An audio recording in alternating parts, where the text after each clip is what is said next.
Senhores deputados, vamos então reiniciar, se não se importam.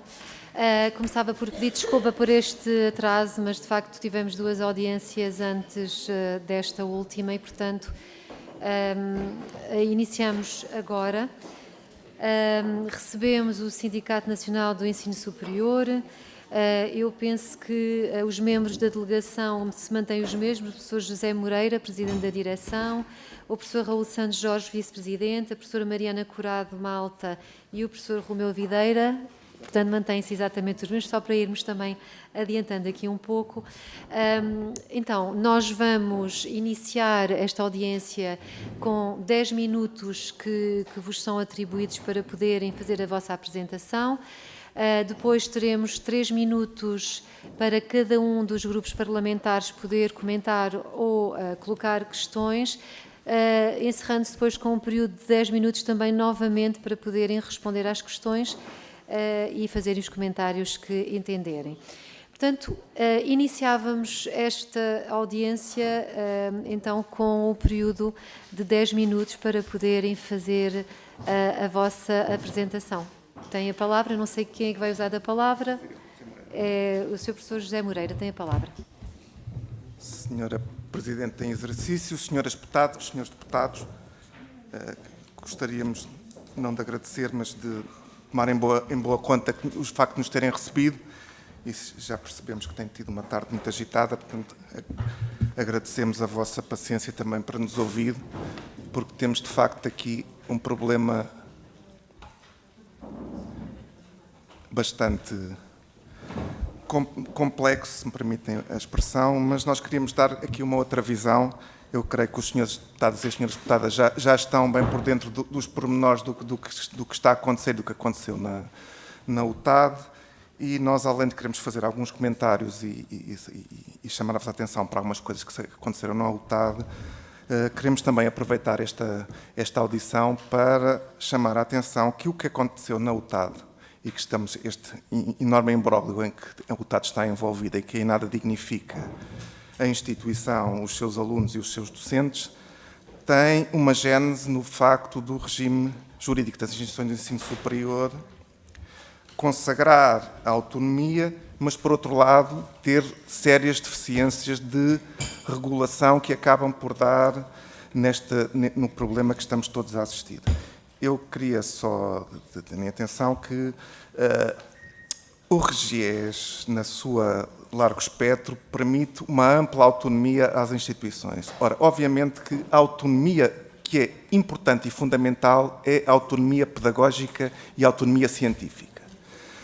A questão da autonomia organizacional também é importante, mas a autonomia não é exatamente a rebaldaria, perdoem uma expressão, que vimos assistindo nas instituições, porque tudo fica nas mãos dos dirigentes e de alguns regulamentos, e a capacidade de intervenção da tutela em aspectos concretos e que nada tem a ver com a missão das instituições é bastante deficiente. Vejamos o que aconteceu na UTAD. Reparem, começamos logo por uma coisa extraordinária, é que o Conselho Geral foi constituído, ou o regulamento que deu origem ao Conselho Geral, tendo um número par de elementos. Ora, o número par de elementos, qualquer um de nós sabe, não é preciso ser um jurista, tem estes riscos enormes de empate e começa aqui todo, esta está uma raiz do imbróglio. Ou seja, não há o mínimo regulação e cuidado quando se fazem estes regulamentos e este tipo de... que dão origem a este tipo de coisas. Depois, há algumas questões que têm a ver com a Universidade de Trás-os-Montes e Alto Douro. A Universidade de Trás-os-Montes e Alto Douro, permitam-me dizê-lo aqui, que estamos aqui entre nós, que é uma universidade muito problemática no que diz respeito às relações entre os docentes, também envolve os alunos, mas isso nós conhecemos pior, mas basta ver o que se passa na comunicação social, e os seus dirigentes. Isto não nasceu apenas com o professor Emídio... Desculpa, ia-me sair o Emídio Carreiro, peço desculpa, o professor Emídio Gomes, podia ser, mas não é, eu tenho este problema e estava pensando em vir para aqui. Começa pela mesma letra, mas não é Guerreiro, é Gomes, mas aqui.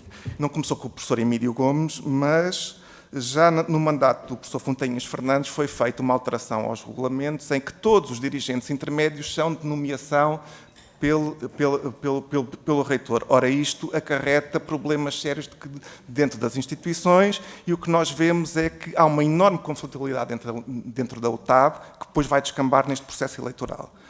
Não há no país outra universidade em que o rácio entre processos e divergências em tribunal que são acompanhados pelo Sindicato Nacional do Ensino Superior tenha os mesmos números. Portanto, boa parte do nosso apoio jurídico é desproporcional à conflitualidade na UTAD quando comparamos com a sua dimensão. Ora, isto revela que há aqui problemas sérios de convivência e estes problemas sérios de convivência têm muito a ver com os modelos organizacionais, neste caso calhou à UTAD, mas esta questão deve ser, eu penso que os senhores e as senhoras deputadas devem ter isto em atenção, porque agora que estamos em processo de revisão do RGES, parece-nos a nós que algumas propostas não regulam algumas coisas que deveriam regular, deixando, obviamente, a liberdade para as coisas que são importantes e que não são exatamente este emaranhado de regulamentos e de subregulamentos que depois dão origem a questões como essa e parece-nos algumas propostas que defendem que eu sei que isto não é sobre o RGES,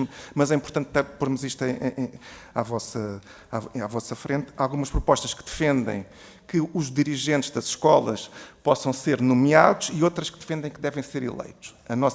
E nós temos a certeza que a nomeação de todos os dirigentes apenas concentradas no reitor pode ter problemas deste tipo. O que é que acontece? Há uma enorme conflitualidade entre os docentes e os dirigentes da instituição, não há concurso na UTAD, estou a exagerar ligeiramente, que não acabe no tribunal, não há convivência não há conflito dentro da UTAD que não acabe em tribunal, não houve eleição que não acabasse no tribunal. Isto é, de facto, um sintoma muito grave, além dos problemas intrínsecos a todo este processo.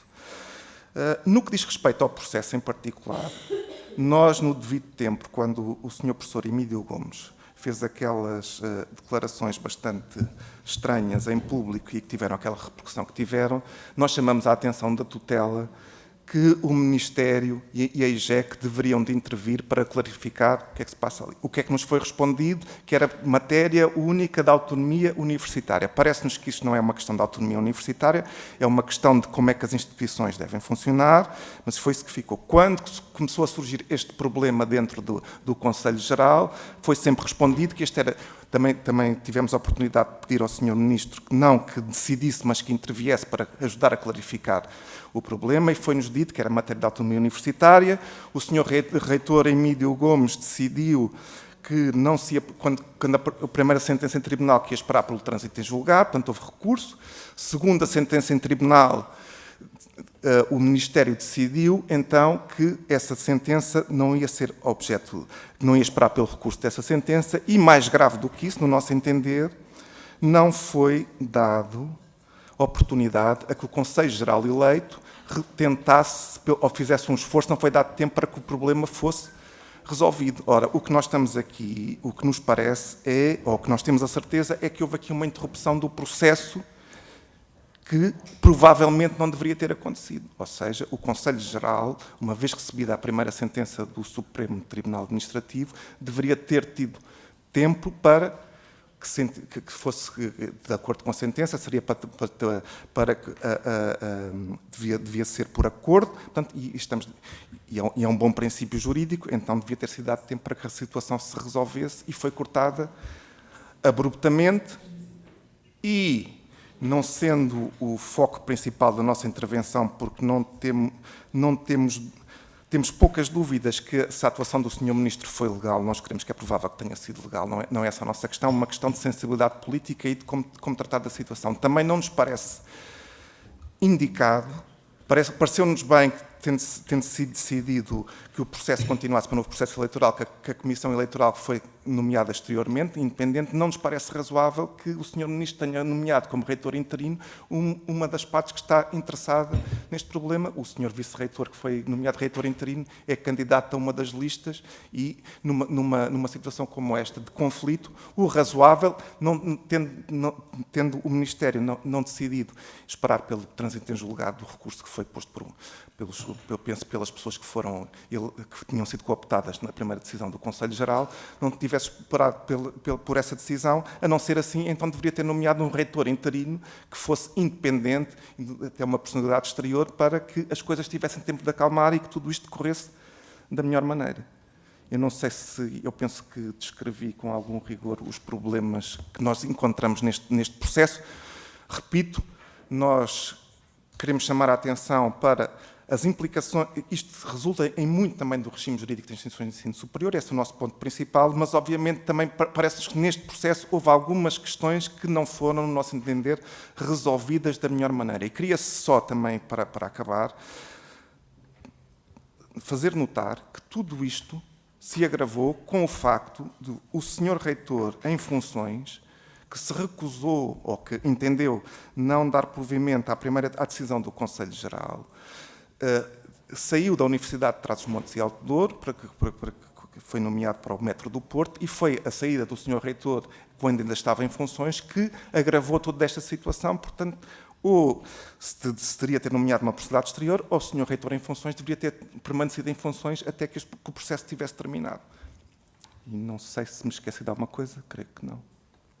Portanto, temos mais tempo para as vossas perguntas, não muito mais tempo, e para a discussão. Muito obrigado pela vossa atenção.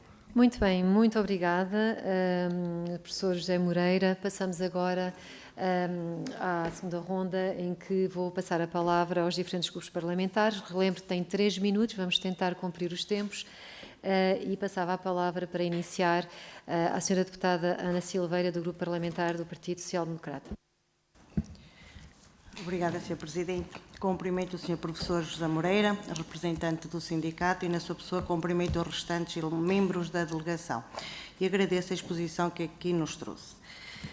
Realmente, a nossa universidade, eu sou eleita pelo ciclo de Vila Real e lamento muito esta situação, esta triste situação que se estará por lá a passar. O impasse no Conselho Geral é um impasse dada a responsabilidade, é o eleito. O Conselho Geral é o responsável pela eleição do reitor, todos nós sabemos isso. Mas este impasse subsiste e esta indefinição de não termos a reconstituição do órgão está-nos a levar a esta situação.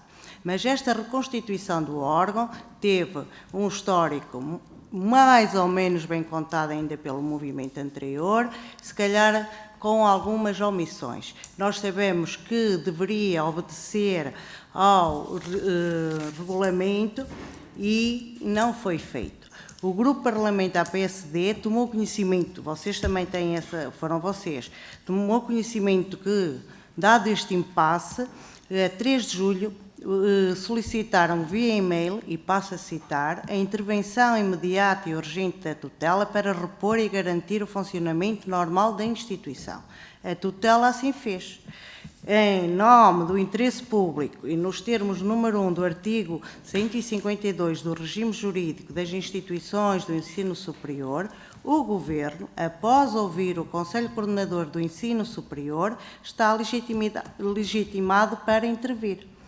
De modo que, e para garantir o regular funcionamento da Universidade, a título estritamente transitório, designou o reitor interino, o Sr. Professor Dr. Jorge Ventura, vice-reitor em exercício até à data, cuja experiência executiva e conhecimento profundo da realidade institucional justificam a sua nomeação. Ora, esta intervenção respeita integralmente a autonomia cultural, científica e pedagógica da UTAD. E também importa sublinhar que esta ação permitiu assegurar o pagamento dos salários já no mês de outubro, viabiliza o cumprimento de todas as obrigações contratuais e legais dentro dos prazos estabelecidos, garante que a Universidade continue apta a submeter-se a novos projetos, contratos-programa, e salvaguarda o processo de implementação do curso de Medicina. Permita-me informar, mas também já foi aqui referido, já sei que na próxima quinta-feira, nesta Assembleia, será discutida a revisão do RGES. E este caso da UTAD e outros, como o da Universidade do Porto, só reforça a necessidade de se proceder a esta revisão. Respeitamos que o SENZUP tenha posicionamento sobre o RGES, sobre a revisão do Estatuto da Carreira Docente, Universitária e Politécnica. Já estranhamos, neste caso, a forma como tomaram posição sobre a gestão do processo, mas, nesta sede, podem clarificar. O interesse deveria prevalecer, seria o da instituição, de todos os docentes, de todos os estudantes, de todos os funcionários. Podia para concluir. O Ministro mais não fez do que devolver a palavra à Academia. Muito obrigada. Muito obrigada, Sra. Deputada. Passo agora a palavra ao Sr. Deputado Rui Cardoso, do Partido Chega. Muito obrigado, Sra. Presidente, Srs. Deputados, Srs. Membros do SNESUP. Bem, eu já sei que depois desta intervenção vou ficar novamente conhecido como o deputado do Chega que não gosta de sindicatos, mas vão-me desculpar, eu tenho mesmo que dizer isto. E estou absolutamente à vontade para o fazer, porque nem sequer faço parte da bancada que suporta o Governo. Isso dá-me total liberdade para as palavras que aqui vou dizer. Já o tínhamos visto na primeira audição e agora voltámos a ver. Vem aqui com um ar cândido, inocente, descomprometido, reiterar que existe uma ingerência, uma suposta ingerência política abusiva por parte da tutela num processo eleitoral levado a cabo pelo Conselho Geral de uma universidade, como se isto fosse um escândalo nacional. Mas não se podem fazer descomprometidos, nem se pode remeter estas questões para o domínio administrativo, para o domínio jurídico ou para o domínio teórico, porque isso não é da nossa competência. A nossa competência é analisar as coisas de outra natureza, de outra forma, de forma política. E é tanto uma natureza política destas questões, que estão aqui Vossas Excelências e nós a discutirmos na Assembleia da República, que, nos termos da lei, não tem competências para dirimir sobre este assunto, sobre outro prisma, sobre outra visão, que não seja do ponto de vista político. E ainda assistimos hoje, isto é um ponto importante, ainda assistimos hoje a um fenómeno diferente, que foi audições a dobrar onde os protagonistas são os mesmos. Vejamos, já aqui disse anteriormente e volto a dizer, no site do movimento que aqui vem está lá uma fotografia do Dr. José Moreira. O Dr. Levi foi candidato à presidência do SNESUP, mas perdeu para Vossa Excelência. E, portanto, vão-me desculpar a expressão, mas não nos façam comer gelados com a testa. Vejamos, há aqui uma agenda por trás, que é manifestamente ideológica. Ainda Vossa Excelência foi candidato pelo Bloco de Esquerda há menos de 2 meses à Câmara de Faro, onde teve o brilhante resultado de menos de 1%. Portanto, é com esta clareza, com esta frontalidade, que acho que podemos fazer algumas questões. Em primeiro lugar, gostava que clarificassem aquilo que consideram ser um impasse vivido há meses na instituição. Ora, este impasse deve-se ao certo ao quê? Não foi a um ato eleitoral realizado ao arrepio da lei, dos regulamentos internos que obrigam a que a eleição dos membros externos seja feita por escrutínio secreto, por maioria absoluta, devendo a eleição ser repetida tantas vezes quantas as necessárias, até que o resultado se demonstre o mais claro e representativo possível? Depois, gostava que me recordassem, se fizerem o favor, qual é o artigo do RGES ou do regulamento da UTAD que determina que, em caso de empate, este tipo de votações se faça de braço no ar, nominalmente, como se faz, por exemplo, no Bloco de Esquerda, coagindo as pessoas a votar à frente de todos, sendo depois com o desempate feito pela Presidente. Gostava genuinamente que me dissessem onde é que está escrito que é assim. Depois, acham que o Sr. Ministro agiu de forma incorreta ao nomear uma comissão eleitoral para tentar sanar esta questão.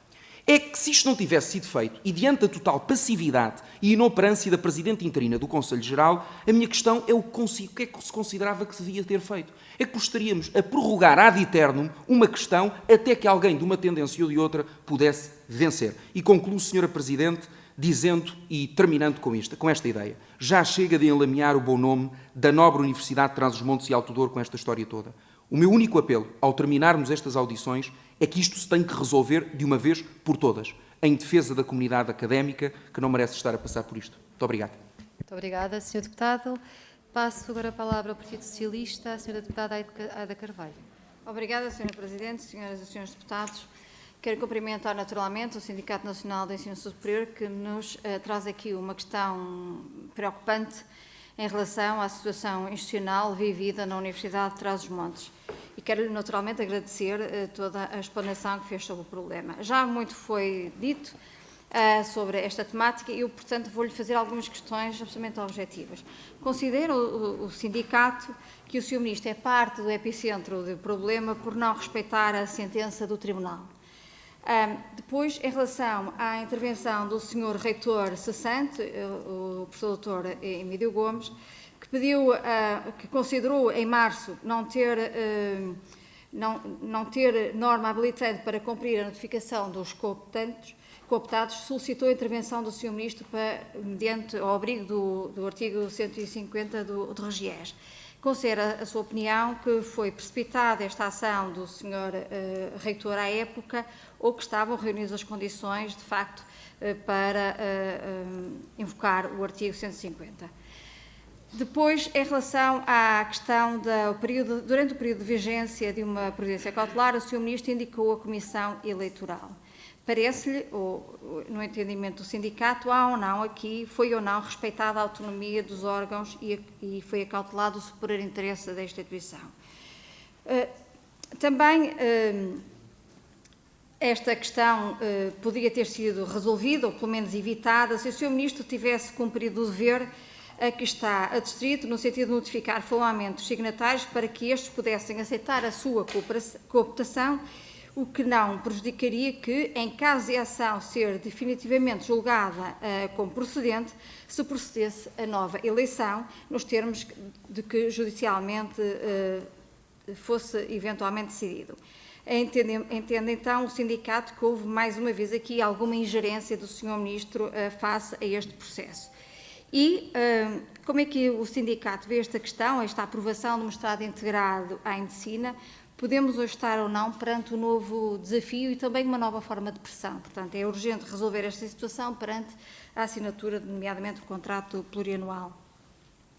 E, para finalizar, qual é o ponto em que o sindicato entende que no novo documento, no RGES, poderia evitar ou pelo menos acautelar uma situação semelhante? Muito obrigada.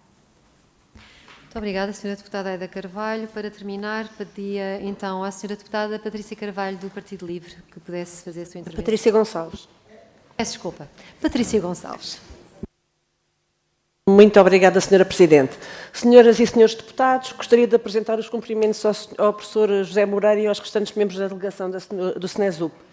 Esta situação da UTAD é muito preocupante para o LIVRE e, mais do que um impasse burocrático, danifica gravemente o prestígio e a credibilidade da UTAD. E a nossa preocupação principal é essa, garantir que a UTAD e as demais instituições do ensino superior em Portugal não são afetadas nem na sua autonomia, nem na sua credibilidade e principalmente, que não se criam precedentes para atuações menos democráticas no futuro. Eu não tenho muitas questões. A questão principal que eu tenho para vocês é, chegado a este ponto, como é que vem a situação? Como é que acham que podemos sair daqui? E era importante de perceber, da vossa parte, como é que acham que solução se pode encontrar neste momento, tendo em conta o impasse de haver uma providência cautelar, uma comissão eleitoral em curso, e este processo todo é uma confusão enorme, mas gostávamos de saber qual é a opinião do SNESUP. Obrigada. Muito obrigada, Sra. Deputada. Passávamos então para a intervenção final. Tem até 10 minutos para poderem responder às questões. O Sr. Professor José Moreira vai usar a palavra. Sim, eu vou tentar responder e depois os meus colegas contribuirão com alguns outros aspectos que achem relevantes. Bem, eu queria dizer que nós nunca dissemos que o Governo não agiu de forma legítima. Ter isso em atenção. O que nós temos discordâncias é com as soluções que foram encontradas. Nunca nos ouviram aqui dizer que o Sr. Ministro agiu à margem da lei.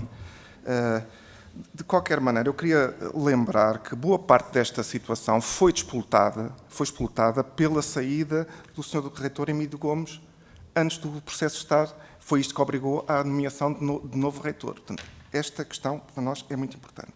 Depois, a crítica que nós fazemos ao Sr. Ministro, e nós, obviamente que nós pedimos a intervenção da tutela no sentido de que a situação não tivesse chegado até onde chegou. Alguma clarificação por parte da tutela não é a mesma coisa do que ingerência. É clarificar qual é o tipo de procedimentos, e nós pedimos exatamente tal como escrevemos aqui para a Assembleia da República, escrevemos para o Sr. Ministro e escrevemos também para a IGEC, que se negou a responder, e o Sr. Ministro também, na sua opinião, provavelmente bem, alegou a questão da autonomia. Portanto, essa é a questão principal no que diz respeito ao que a senhora deputada Ana Silveira nos colocou aqui. Não há aqui, nós, repito, nunca dissemos que o Sr. Ministro não tinha tido legitimidade para agir, não concordamos da forma como agiu e todos os modos. Do ponto de vista político, o que nós temos uma profunda divergência, e não é só uma questão política, é uma questão de bom senso, não nos parece mais indicado para tentar debelar este conflito que seja nomeado o reitor interino seja nomeado, não temos nenhum problema, não há aqui nenhuma acusação de nível pessoal contra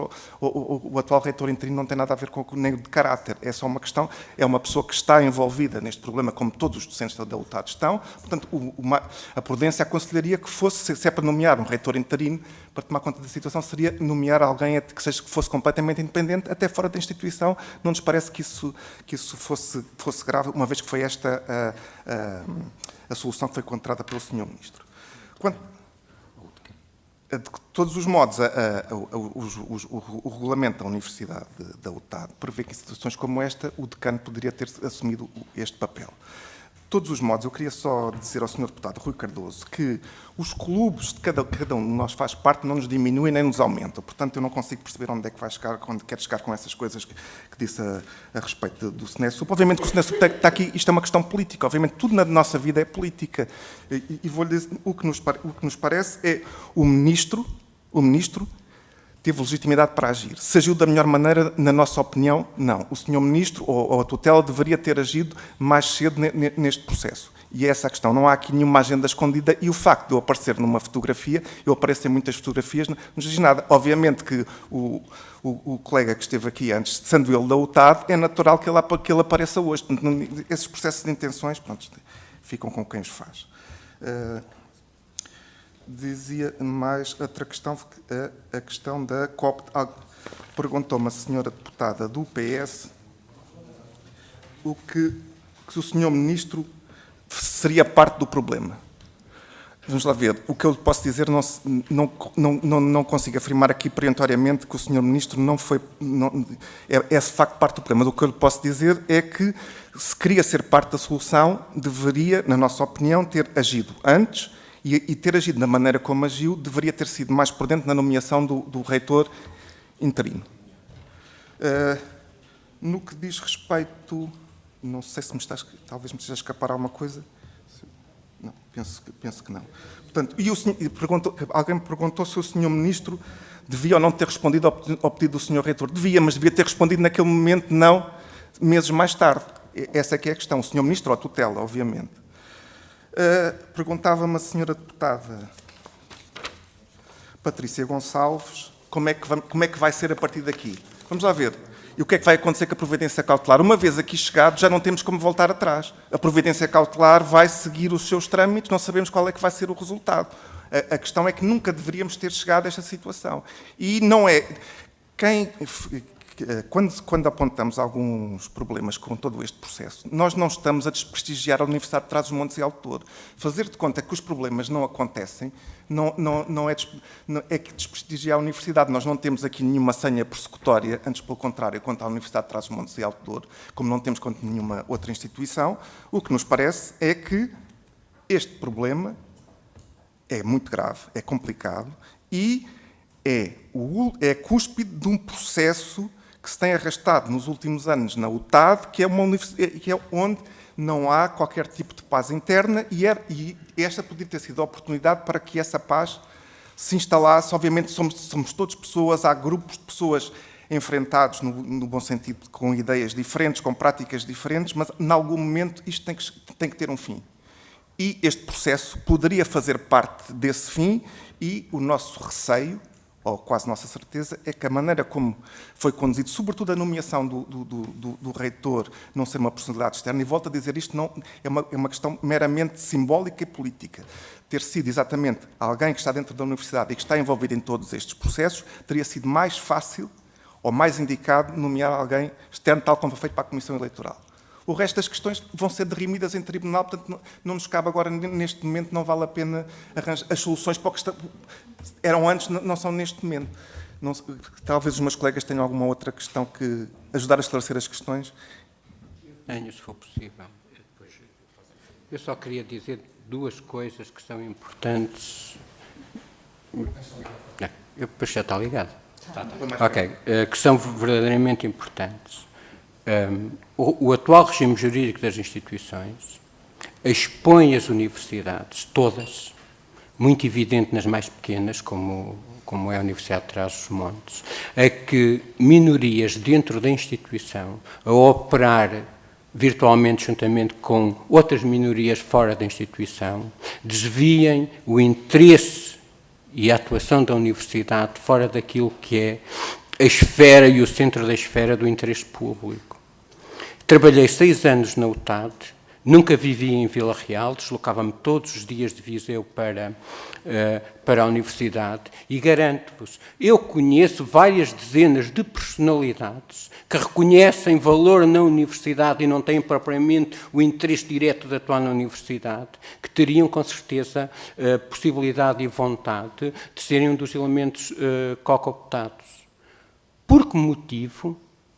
Por que motivo, depois de uma pessoa ser chumbada por aqueles que foram eleitos ou não ter a maioria, se insiste nas mesmas pessoas? Este foi o motivo porque este sindicato solicitou, logo que fomos informados do problema, para o Sr. Ministro atuar. O segundo aspecto tem a ver com, e estamos na Casa da Democracia, em democracia é fundamental garantirmos aquilo que é a justiça como independente e autónoma daquilo que são, quer o poder político, quer neste caso a questão da autonomia, e é o poder político que decide que tipologias de autonomia têm as universidades. E a minha pergunta é, as pessoas que foram eleitas, ninguém indicou, tanto quanto é do nosso conhecimento, qualquer ilegalidade nas pessoas que foram eleitas. Será que uma nova eleição vai produzir resultados diferentes? Eu não sei, tenho dúvidas. Eu tenho dúvidas se irá produzir resultados diferentes.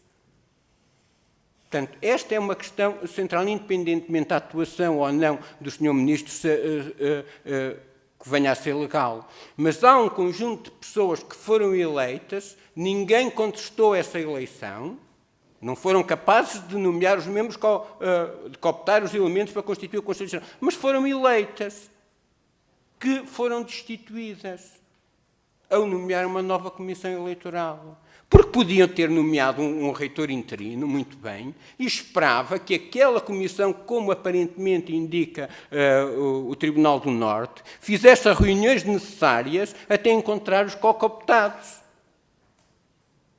Portanto, esta é uma questão. Nós precisamos ter liberdade também de ambos os lados.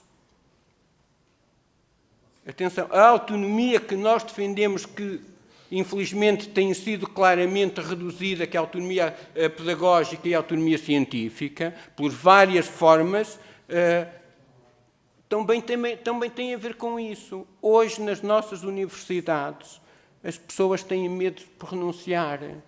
Porquê? E a UTAD é um caso clássico disso. Porquê? Porque não se sentem representadas nos órgãos que de facto decidem. Portanto, este é o principal ponto que eu aqui recordo. Recordo a todos que ainda têm a possibilidade, muito em breve, de alterar no novo regime jurídico das instituições para que este tipo de coisas não aconteçam no futuro. Portanto, para já...